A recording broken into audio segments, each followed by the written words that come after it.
Mohon perhatian, pintu teater satu susah dibuka. Bagi para penonton yang telah memiliki tiket, silakan masuk melalui jendela. Terima kasih. Namun, sesungguhnya ketika bertanding dengan gerakan perlahan itu mereka amat berbahaya karena keduanya mengandalkan tenaga dalam yang amat kuat. Rangga Mandaka merasa khawatir sekali melihat dua orang itu bertanding seperti itu. Kenapa orang-orang tua itu demikian pandir, tanpa hujan tanpa angin hanya untuk pamer kepandaian dan tidak mau kalah, saling hantam seperti itu? Dia khawatir kalau seorang di antara mereka akan terluka atau tewas, maka dia lalu bangkit dan lain menghampiri, untuk melerai. Pada saat itu, dua orang aneh yang merasa penasaran karena belum dapat mendesak lawan, dalam benturan kedua tangan, keduanya meloncat ke belakang dan kini keduanya mengerahkan seluruh tenaga melalui kedua tangan yang didorongkan ke depan, saling serang dengan pukulan jarak jauh. Tahan, harap kedua paman berhenti berkelahi, teriak Rangga Mandaka berlari di antara kedua orang itu. Dia tidak tahu bahwa dia berada di antara dua pukulan jarak jauh yang saling menghantam. Kedua orang itu pun terkejut, akan tetapi agaknya mereka tidak peduli dengan munculnya seorang anak laki-laki di antara mereka dan mereka lanjutkan dorongan tenaga dalam mereka. Rangga Mandaka yang sedang berlari itu tiba-tiba tertahan larinya dan dia terbelalak. Dia berdiri persis di antara kedua orang itu, menghadap ke arah si pendek gendut muka hitam. Dia merasa betapa dadanya diterpa hawa dingin seperti es yang membuat tubuhnya seperti kaku membeku. Akan tetapi pada saat yang bersamaan, punggungnya dihantam hawa yang amat panas seperti api. Rangga Mandaka dihimpit dua tenaga dalam maha dahsyat. Bukan saja tenaga dalam kedua orang itu kuat bukan main, akan tetapi juga keduanya mengandung hawa beracun yang mematikan. Hawa racun dingin dari si muka hitam itu dapat membuat darah menjadi beku, sedangkan hawa racun panas dari si muka putih dapat membuat seluruh isi tubuh menjadi hangus terbakar.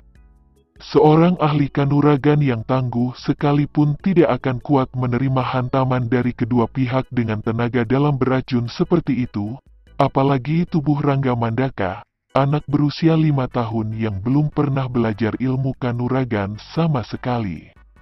Tubuhnya berkelojotan dan matanya melotot, kaki tangannya terpetang seperti disambar halilintar, rambutnya berdiri semua, jari-jari tangannya terpentang. Agaknya kedua orang aneh itu tidak memperdulikannya, bahkan merasa jengkel dan menganggap anak itu menjadi pengganggu saja. Maka sekali keduanya menggerakkan lengan, tubuh Rangga Mandaka terlempar ke dalam hutan bambu dan jatuh ke dalam rumpun bambu. Dua orang aneh itu tidak memperdulikan lagi kepadanya karena mereka berdua merasa yakin bahwa anak itu tentu sudah mati.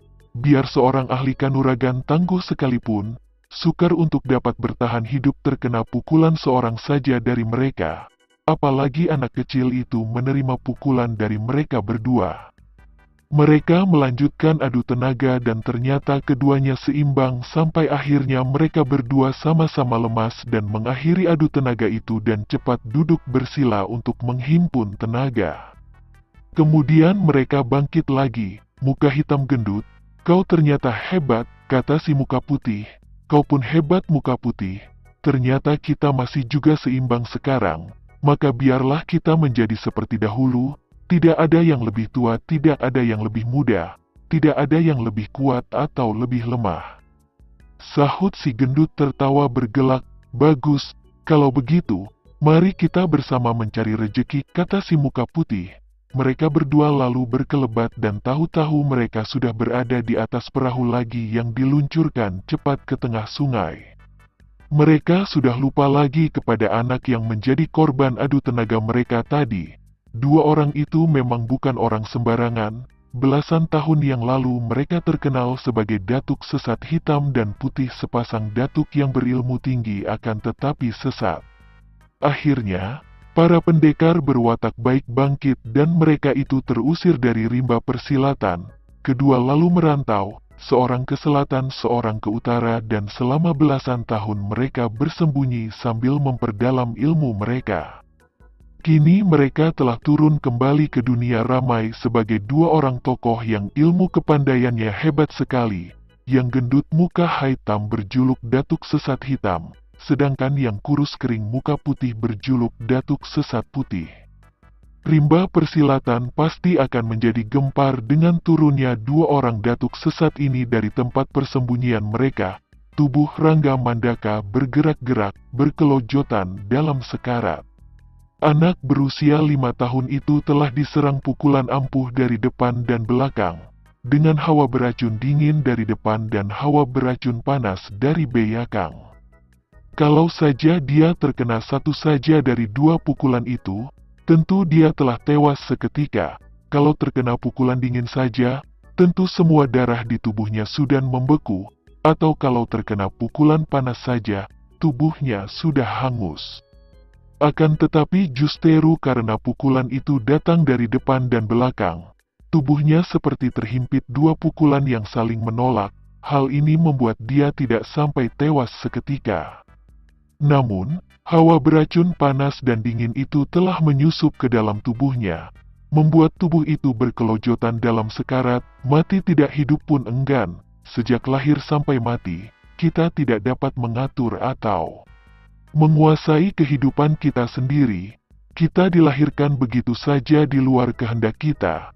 Kemudian selama hidup kita pun tidak tahu apa akan terjadi dengan hidup kita. Kemudian kematian datang tanpa dapat kita tolak atau minta.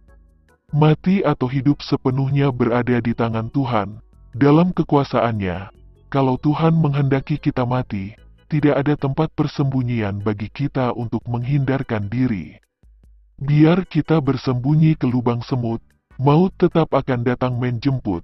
Sebaliknya, apabila Tuhan belum menghendaki kita mati, biarpun dihujani 1000 batang anak panah, kita akan terhindar daripada maut.